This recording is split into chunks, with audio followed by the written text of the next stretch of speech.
हर BJP कार्यकर्ता के लिए प्रेरणा हैं फडणवीस। महाराष्ट्र का डिप्टी सीएम बनने पर पीएम मोदी ने देवेंद्र फडणवीस के लिए ये लिखा। ये बात काफ़ी हद तक इशारा करती है कि महाराष्ट्र बीजेपी में क्या चल रहा है। देवेंद्र का सीएम से डिप्टी हो जाना एक और उदाहरण है कि बीजेपी में किस तरह से काम होता है। सवाल कई हैं। जो देवेंद्र फडणवीस सत्ता जाने के बाद से लगातार उद्धव सरकार को उखाड़ने की जुगत में जुटे रहे, वो सीएम क्यों नहीं बने? जिन देवेंद्र फडणवीस के लिए माना जा रहा है कि उन्होंने ऑपरेशन शिंदे को लीड किया, वो डिप्टी सीएम की कुर्सी पर क्यों बिठा दिए गए? जब देवेंद्र फडणवीस ने साफ कहा था कि वो सरकार में शामिल नहीं होंगे, तो आखिर 2 घंटे में क्या हुआ कि उन्हें डिप्टी सीएम की शपथ लेनी पड़ी? शपथ ग्रहण समारोह में देवेंद्र फडणवीस की बॉडी लैंग्वेज जिसने भी देखी, वो बता सकता था कि डिप्टी सीएम बनकर खुश नहीं हैं। चेहरा मुरझाया हुआ, मुस्कान नहीं। ऐसा लग रहा था जैसे ठगा हुआ महसूस कर रहे हों। भंवरे ने खिलाया फूल और फूल को ले गया राजकुंवर टाइप। लेकिन सवाल यह है कि आखिर ये हुआ क्यों? कई थ्योरी दी जा रही हैं।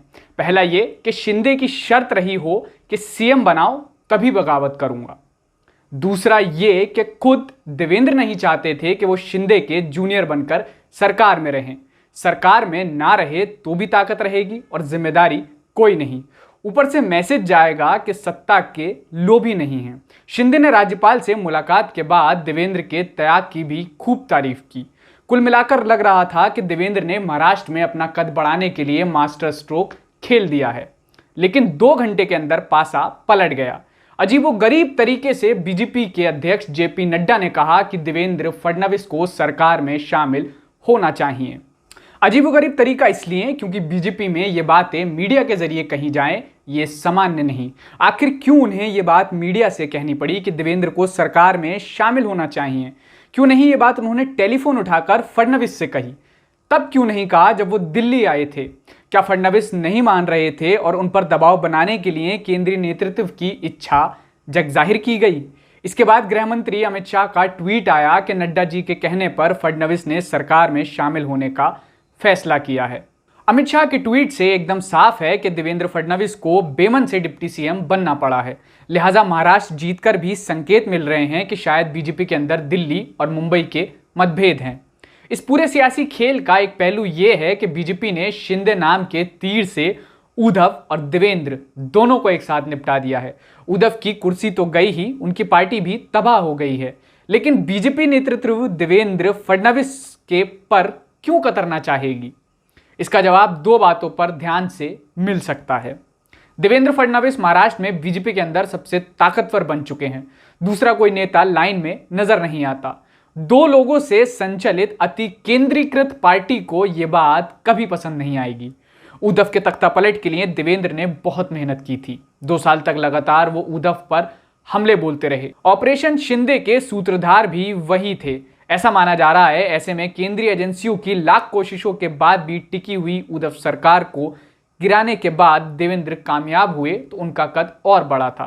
ऊपर से कोई पद न लेते तो वोटर को बड़ा संदेश जाता। याद कीजिए अक्टूबर 2019 में जब अजीत पवार के समर्थन के भरोसे देवेंद्र फडणवीस ने अहले सुबह सीएम पद की शपथ ले ली और कुछ ही घंटों के अंदर उन्हें पद त्यागना पड़ा। उससे पहले अमित शाह मुंबई आ रहे थे, लेकिन आखिरी समय में उन्होंने अपना दौरा रद्द कर दिया।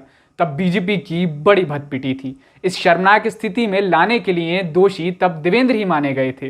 कहा जाता है कि उन्होंने ये सारा काम आलाकमान को भरोसे में लिए बिना ही किया था।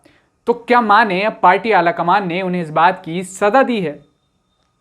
एक बात यह भी है, जैसा कि शरद पवार ने कहा है कि बागियों ने मांग की होगी कि शिंदे को सीएम बनाओ तभी साथ देंगे। तो यह भी हो सकता है कि सत्ता में आने के लिए दिल्ली ने देवेंद्र पर दबाव डाला कि बैकसीट पर बैठना पड़ेगा। देवेंद्र नहीं माने तो आलाकमान ने सार्वजनिक रूप से उनसे सरकार में शामिल होने के लिए कहा और आखिर में उन्हें झुकना पड़ा। जो भी हो, बॉलीवुड नगरिया में जो भी कुछ हुआ उससे यही समझ आ रहा है कि महाराष्ट्र की सियासी पिक्चर अभी बाकी है। लग रहा है कि महाराष्ट्र की महाभारत बीजेपी ने भले ही जीती हो, लेकिन घर का झगड़ा भी बाकी है।